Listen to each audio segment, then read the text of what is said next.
You're listening to As Read by Me, the podcast where writers read and readers listen.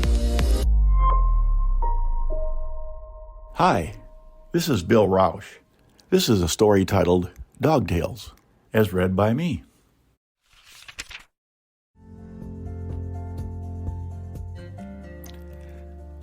My son and I got Sparky at the city pound, just a pup then.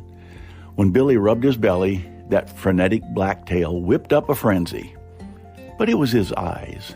Oh, when Sparky looked at me with those big brown eyes, well, that was all she wrote. I just had to take Sparky home. That was 12 years ago. The boys are grown up and gone now, but Sparky and I are still here, still together, inseparable. Frenetic black tail and big brown eyes and all.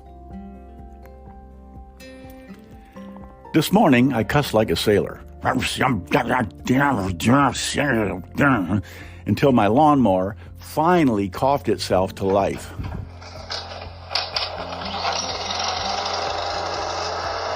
Mary Alice had been yelling at me all week to get our backyard weeds mowed.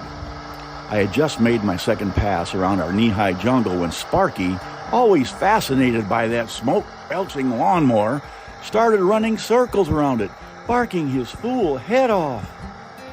"Sparky, get back, you idiot! You're gonna get hurt!"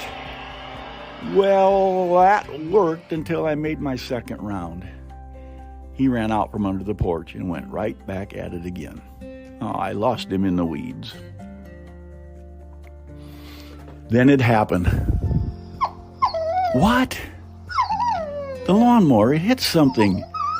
In the weeds. Oh, it's Sparky. I shouted for him to stop as he ran off, and I found him curled up in his doghouse, whimpering. Oh, no. I hit Sparky's tail. It was gone, his tail. I cut it off. I kicked the weeds around until I found it. The mangled tail was laying right where the lawnmower spit it out. A bloody mess, but still relatively intact. Whoa, wait a minute. I suddenly remembered. I had read in one of my doctor's waiting room magazines once that if you rushed a victim who had just suffered an accidental amputation to the hospital, right away, oftentimes their severed finger or toe or, heck, even an entire hand could be reattached. So I thought, why not Sparky's tail? I picked up poor Sparky. He looked at me with those big brown eyes as I wrapped him up in an old blanket. You know, didn't want to get blood all over the car seat. Then I tossed his hamburger tail on some ice in my beer cooler. And off we went to the veterinarian. I pulled into Doc Anderson's pet clinic 10 minutes later. I busted through the door, carrying Sparky in one arm and his tail in the beer cooler in the other. Sparky whimpered on the exam table as Doc Anderson walked in. He carefully unwrapped the blanket. He stepped back when he saw Sparky and just rolled his eyes. No reassuring words, no concern, no empathy. He just rolled his eyes. "Bill, how long you been seeing me?" I don't know, Doc.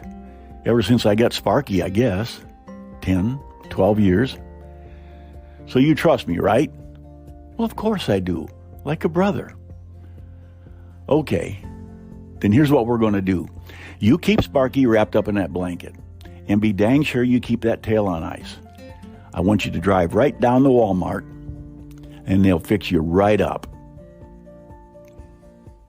Well, of course, I was skeptical. But Doc Anderson's more than just our vet. He's a good buddy. I can't remember how many of our backyard barbecues he and his wife came to. So I trusted him and did exactly what he said. I rushed through Walmart's automatic doors. The Walmart greeter, in his little blue vest, looked over at me when he saw Sparky wrapped up under my arms. Then he saw my beer cooler, and then he busted out laughing. Uncontrollable belly laughs. "Hey, I wasn't happy. Dang it! Stop! Can't you see we need help?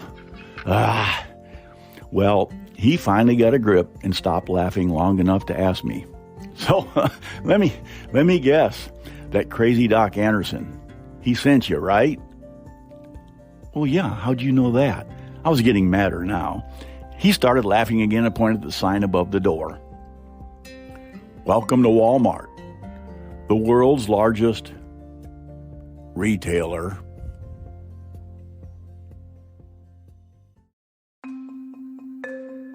Thanks for joining us.